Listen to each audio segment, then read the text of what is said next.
Oi, pessoal, tudo bem com vocês? A gente vai ler Números capítulo 8. Antes de começar, queria pedir para você que está assistindo pelo canal do YouTube, se inscreve no canal. Você que está assistindo pela página do Face, segue a página para vocês não perderem nenhum vídeo e seguirem comigo nessa jornada de leitura da Bíblia. Amém? Até esse capítulo aqui, a gente viu grandes revelações da parte de Deus, a gente conseguiu ver claramente que Deus tirou o seu povo do Egito e Ele está trabalhando, fazendo eles passarem por um processo de cada dia mais conhecer aquele que os tirou do Egito, né? Então Deus está se revelando aos poucos para os israelitas com a intenção de tirar totalmente a mentalidade egípcia, a mentalidade de escravos que ainda estava enraizada dentro deles. Porque uma coisa é sair do Egito e outra coisa é tirar o Egito de dentro das pessoas. A mesma coisa acontece com a gente, nós fomos salvos do mundo, nós fomos tirados do mundo, não pertencemos mais a esse lugar, estamos aqui só de passagem. Essa é uma questão. E a outra questão é tirar o mundo, é tirar aquilo que está dentro de nós, a carnalidade, as coisas mundanas que antes era natural, né? Quando nós pertencíamos a esse mundo. Mas agora somos filhos de Deus e o nosso destino é a Nova Jerusalém e nossas atitudes devem se aliar a quem nós somos agora e para onde nós vamos. Amém? E no capítulo de hoje a gente vai falar sobre as lâmpadas do candelabro e sobre a consagração dos levitas. A gente viu que a morada de Deus estava pronta, o povo estava organizado no seu lugar, mas para eles conseguirem se relacionar com Deus, eles precisavam das ofertas, ou seja, eles precisavam de Cristo. Então, no capítulo 7, a gente viu isso, né? A gente falou um pouco sobre isso, onde depois das 12 tribos entregarem as suas ofertas nos seus respectivos dias, Deus fala com Moisés em cima do propiciatório que estava sobre a arca do testemunho entre os dois querubins. Então, depois que eles entregaram as ofertas, tipificando Cristo, eles conseguiram se relacionar com Deus, apontando totalmente para a plenitude dos tempos, onde Jesus se manifestaria, se sacrificaria de uma vez por todas, né? Entraria nos santos dos santos de um tabernáculo que não foi feito por mãos humanas e rasgaria o véu de uma vez por todas, abrindo um novo e vivo caminho para nós, para a gente conseguir se achegar e nos relacionar com o Pai. Então, depois das ofertas, tem o relacionamento, e depois do relacionamento, as luzes do candelabro são acesas. Amém? Vamos começar a leitura do capítulo então. Disse o Senhor a Moisés: Fala a Arão e dize-lhe: Quando acenderes as 7 lâmpadas, deverão iluminar a área em frente do candelabro. Assim fez Arão, pôs as lâmpadas voltadas para a frente do candelabro, como o Senhor ordenara a Moisés. O candelabro era feito de ouro batido, desde o seu pedestal até suas flores, segundo o modelo que o Senhor mostrara a Moisés. Assim fez ele o candelabro. Então o Senhor disse para acenderem as 7 lâmpadas do candelabro de ouro, de uma maneira em que ele iluminaria a área em frente ao candelabro e não a área de trás. Importante, gente, lembrar aqui que nem o santo lugar e nem o santíssimo eles tinham janela. Ou seja, eles não recebiam a luz de fora, eles não recebiam a luz natural. E no santo lugar tem o candelabro, né, que a gente sabe que tipifica o Deus triuno, né? Ou seja, a partir do momento em que a gente começa a nos relacionar com o Pai, a luz do Espírito Santo nos invade. Aceitando Jesus e sua obra redentora, a gente recebe vida de Deus em nós. E agora, no ápice da economia de Deus, ele se dispensa para dentro do homem para se relacionar com ele. Ou seja, o Espírito Santo vem habitar dentro do nosso espírito e agora nós não estamos mais mortos espiritualmente, mas nós temos vida no nosso interior. Mas a nossa carne ainda está morta, né? A nossa alma e o nosso corpo ainda estão mortos, ainda estão nas trevas. E eles precisam receber essa informação de que há vida no nosso espírito, e isso acontece à medida que nós vamos nos relacionando com Deus, buscando cada vez mais Ele. A luz vai entrando dentro de nós, né? Vai começar a nos invadir e a invadir todo o nosso ser e trazendo a verdade à tona. Amém? Quanto mais luz, quanto mais relacionamento, quanto mais dele e menos de nós, mais a verdade vai brilhar na nossa frente. Então a gente vai compreender e vai ficar cada vez mais sensíveis para ouvir a voz de Deus. Amém? Conhecereis a verdade e a verdade vos libertará. A gente só pode conhecer a verdade através da luz do Espírito Santo em nós.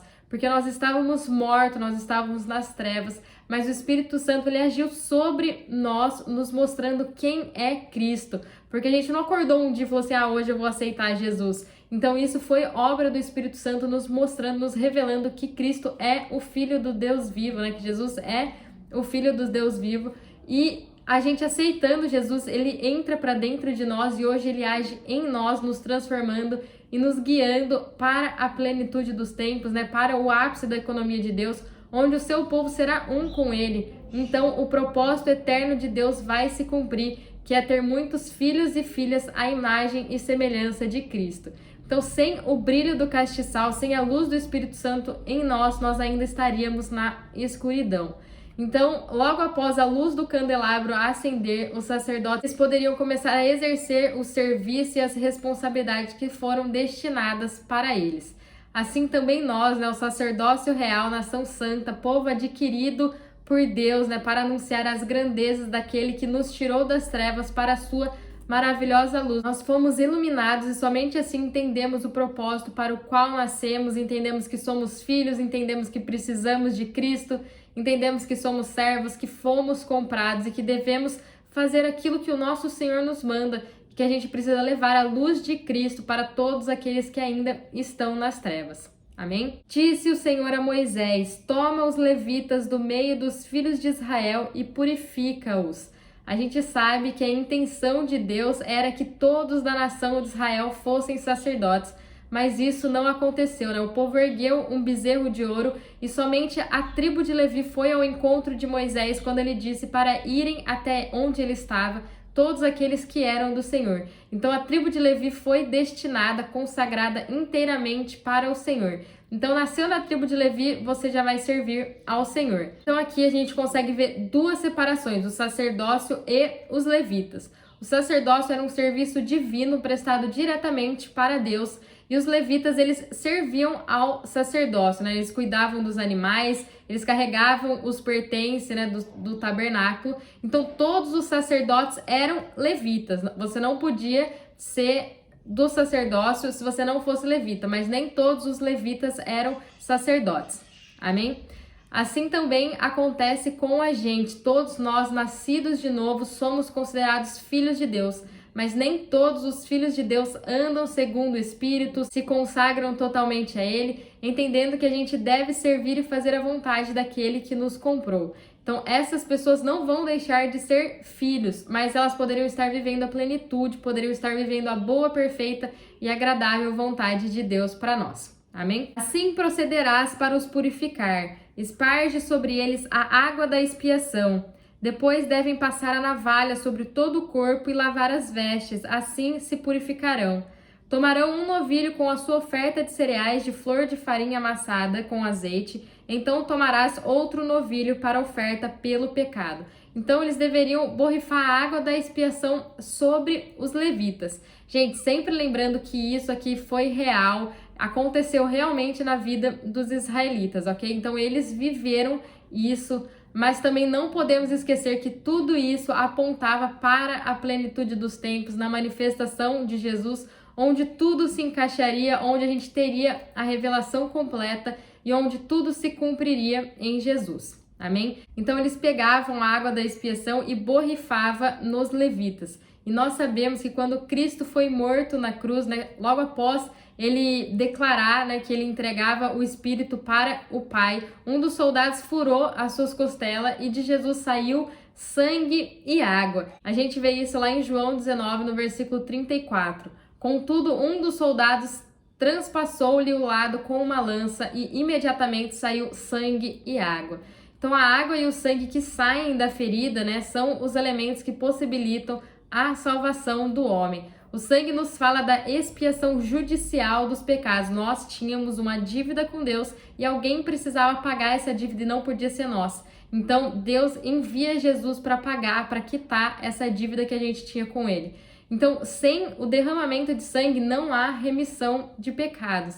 E a água representa a purificação. Então, o sangue da oferta pelo pecado apontava para o sangue de Cristo, que seria derramado de uma vez por todas para a remissão dos pecados, e a água nos purificaria. O sangue formou uma fonte para a purificação do pecado e a água tornou-se a fonte de vida. Jesus foi ferido para que sua vida divina pudesse fluir dele como água viva. E não só a água saiu, mas também o sangue, que é o símbolo da redenção. Então, para receber a água viva do Senhor, primeiro a gente foi purificado.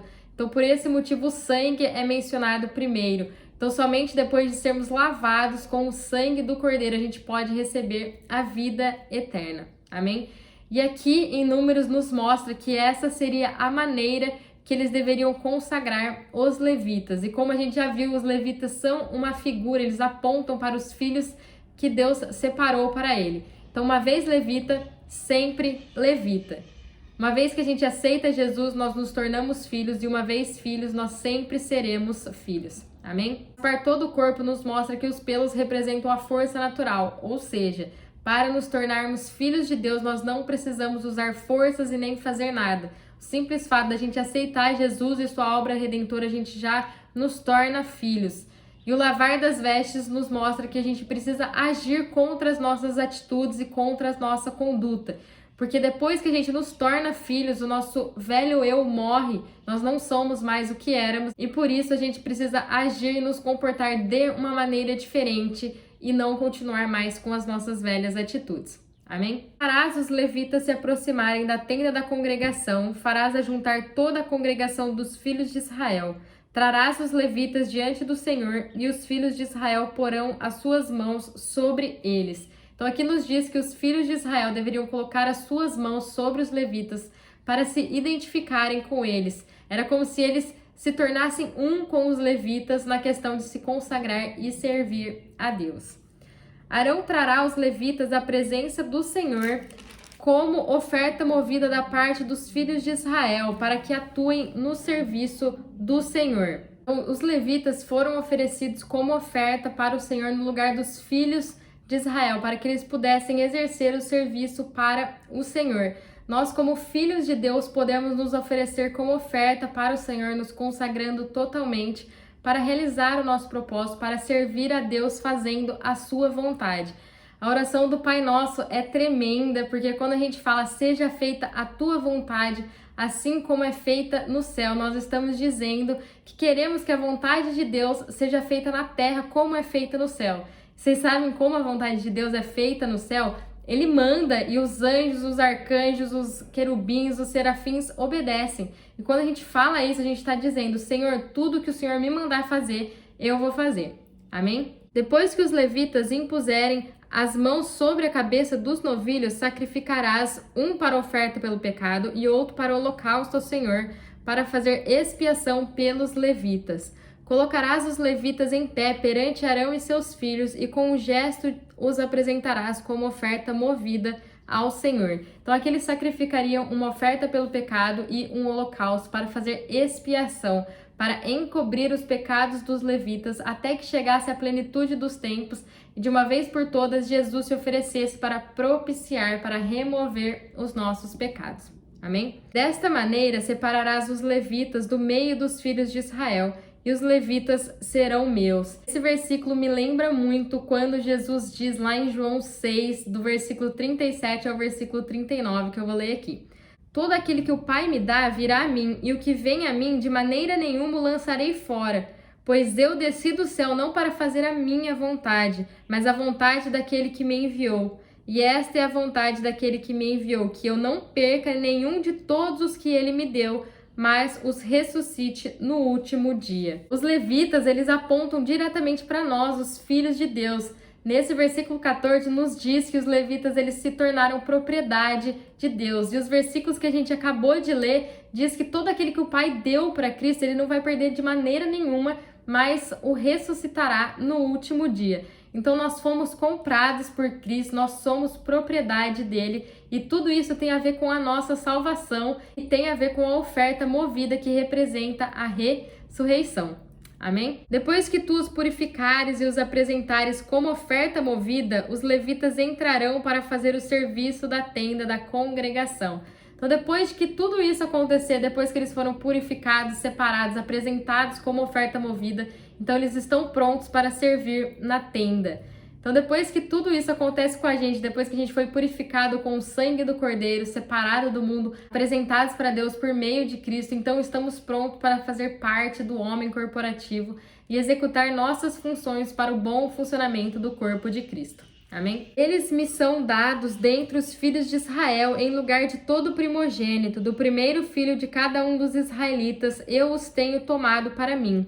Todo primogênito entre os filhos de Israel, homem ou animal, é meu. No dia em que na terra do Egito feri a todo primogênito, os consagrei para mim.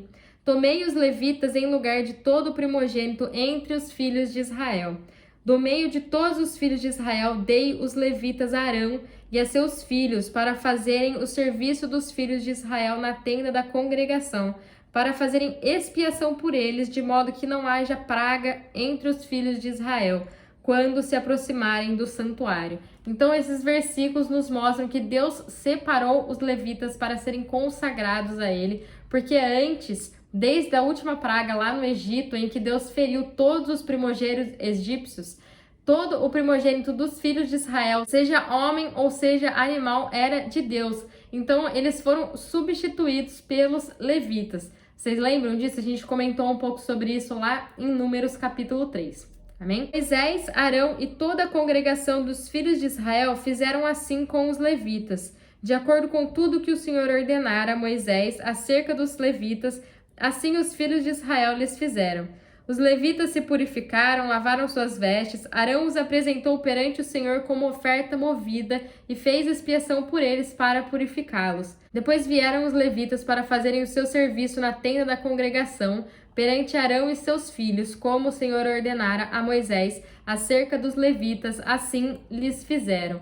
Então, esses versículos nos mostram que eles fizeram tudo conforme a orientação de Deus, eles obedeceram tudo o que Deus havia ordenado. Amém? Disse o Senhor a Moisés: isso é o que compete aos levitas, da idade de 25 anos para cima, entrarão para fazerem o seu serviço na tenda da congregação, mas com a idade de 50 anos sairão desse serviço e nunca mais servirão. Contudo, poderão ajudar os seus irmãos na guarda da tenda da congregação, mas o serviço não exercerão. Assim farás para com os levitas no tocante a seus cargos. Então aqui a gente não pode esquecer que tudo isso se trata da lei, né? Tudo isso aqui são sombra das coisas que haveriam de vir. Então, por mais que os levitas eles apontassem para nós, para os filhos de Deus, nós não podemos esquecer que isso sim foi uma realidade para eles e que eles precisavam, eles deveriam seguir as orientações, né, as ordenanças de Deus. Então, só os levitas de 25 até 50 anos podiam realmente servir na tenda da congregação. Então, eles tinham 25 anos de preparação, 25 anos de serviço prestado para a tenda e depois dos 50, eles ensinariam os irmãos sobre o que eles aprenderem, né? E as experiências deles também eram de grande valia. No entanto, nós, como filhos de Deus, nós estamos firmados, nós temos como garantia uma maior e melhor aliança que não é baseada em sangue de animal, mas no sangue precioso de Cristo, onde nele, estando nele, independente da nossa idade, nós somos considerados filhos de Deus. E assim como ele disse lá em João 6,37, todo aquele que o Pai me dá virá a mim, e o que vem a mim de maneira nenhuma o lançarei fora. Por isso que a gente precisa entender é que depois que a gente aceita Jesus, nós não precisamos mais ficar tentando ser salvos. Ele já nos salvou. Então nós não somos mais pecadores tentando ser salvos. Nós somos salvos tentando ser santos. Amém? Fiquem com Deus e até o próximo vídeo.